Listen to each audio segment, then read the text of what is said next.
You're seeing hair in the drain and wondering if your testosterone levels are to blame. It's a common fear. But men with low, normal, or high testosterone can all go bald for the exact same reason. Because testosterone isn't the direct villain. The true problem is a powerful byproduct called DHT. Your vulnerability to this hormone has less to do with its level and everything to do with your DNA.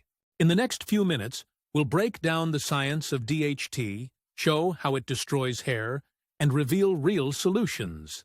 So, what is this potent hormone, DHT? It's derived from testosterone by an enzyme called 5-alpha reductase. The main factor isn't how much DHT you have, but how sensitive your hair follicles are to it, which is inherited. In those with this genetic sensitivity, DHT binds to androgen receptors inside the hair follicles. This binding action is like flipping a switch that starts a destructive process called follicular miniaturization.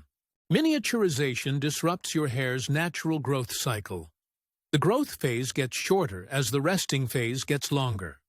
With each cycle, the hair that grows back is thinner and weaker, eventually becoming nearly invisible vellus hair. So we know follicles shrink, but what is the point of no return? Knowing this shows why acting early is vital. If the DHT assault continues, the miniaturized follicle can't recover. It eventually shuts down and becomes dormant. But DHT's attack is more insidious than just shrinkage.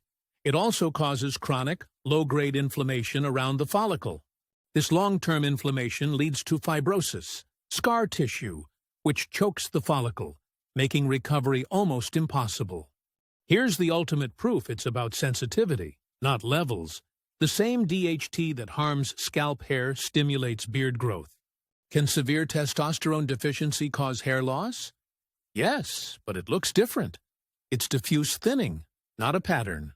If your hair thinning is paired with fatigue, low libido, or muscle loss, that is when a hormone check is needed.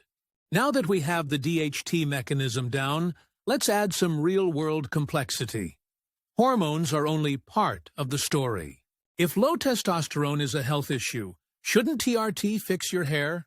Paradoxically, it can make hair loss much worse. Why?